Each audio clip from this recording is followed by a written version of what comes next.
Hello, coaches. Welcome back to another Modern Soccer Coach Breakdown. Something that separates the top teams in the world at the moment is the ability to get players ahead of the ball. I think in modern football, we are seeing fewer players run forward without the ball. Why is that?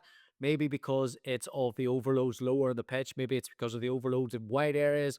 Maybe it's because of interchanges lower down the pitch. But the best teams depend on not only the ball breaking lines, but on players breaking lines in order to move opposition players, move spaces, and score goals. So today we're going to look at 3 ways in which you could coach this. If you like the exercises, if you like the breakdowns, if you want the dimensions, if you want more ideas, please head on over to modernsoccercoach.com. I will put the link below for more session ideas. Please also check out Modern Soccer Coach Insider for more bonus content. And of course, please like and subscribe. Thanks for the support. Here we go. Attacking runs. All right, before we start, I think it's important to look at why attacking runs, why forward runs matter for attacking teams. And I think there's 3 reasons we need to look at. First up, and it's really important in the modern game, especially with the offside law being the way it is, forward runs create depth and unbalanced defensive lines, constantly asking defenders whether they're going to drop with that runner or whether they're going to hold the line. Again, this has changed in recent years. There's a massive advantage to attacking teams when you get those runs forward to unbalance that defensive line and maybe not even create space for the player who's making the run, but for somebody else. Hugely important. Number 2 is that it opens up space for that player in usually that central area with the ball. So sometimes that central area, as we're seeing today in the modern game, it's getting quite compressed. So you're going to need players to free up the ball carrier and manipulate that central space. A great way of doing that is forward movement. And then third of all, and potentially the most important one, is the change in tempo. Very difficult, very complex, very challenging for coaches to get the blend between possession and penetration. It's a big talking point in the modern game. But if you have forward movement, you start to turn positional play into vertical penetration. So you need that forward movement. Otherwise, you're going to be playing the feet in central areas and in the midfield area for an awful lot of time. It's very hard to break teams down without that. So let's look at 3 training exercises that can help players learn about this and help you bring it into your game model. Again, if you want more ideas on this, check out the link below. Here we go. All right, first up is a 6v6+1 game. You've got defenders in those end zones with goalkeepers. You've got a +1 overload in the central area. So this game is about moving the ball through the thirds and then breaking out. You're not looking at any pass requirements or a minimum. You're looking at breaking out as quick as possible on the dribble. So a nice wide field to give the players lots of space, get along that back line, and then the pitch design with the size allows players to support underneath and hopefully beyond. As soon as the ball carrier breaks the line, you're getting players into an overload in that final third. So as many players can go as possible. As soon as the ball is progressed into that final third, no minimum amount of attackers.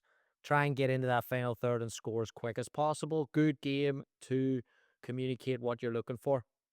Second game, 6v3 Rondo inside that small blue area. Then you've got a defender again in that central zone, that penalty box, and then 2 wide crossers. So this is more from a wide area and then in support in the box. So in this one here, you're looking at maybe a 5 to 6 pass minimum for the possession team against the 3 defenders. Once they get that pass limit, you're then encouraging them to play out, and then you're getting runners ahead of the ball.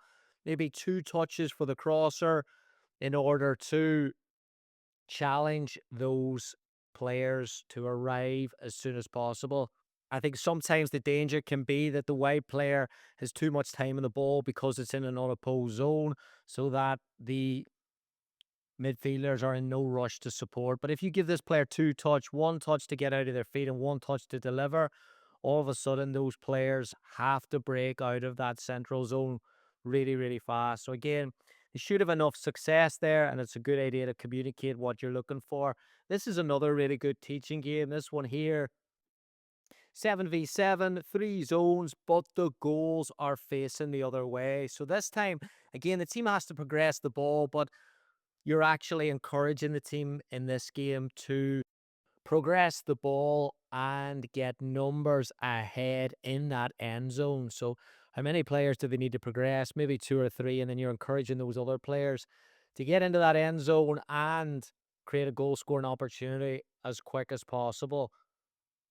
Another good aspect of this game is that it actually gives you the transition space as well. Really, really challenges teams in transition.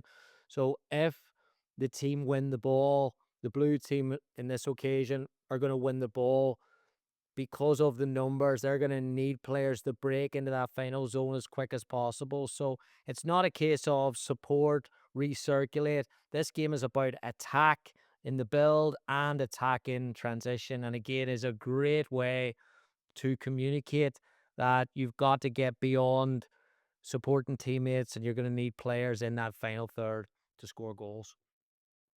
Thanks for watching, coaches. As always, before you shoot off, please take a look at the Modern Soccer Coach Insider if you haven't already. All the webinars we've done, on-demand access. We've also got a ton of sessions on there as well, plus weekly members only bonus content and access to the Modern Soccer Coach WhatsApp group. Hope to see you there. Thank you.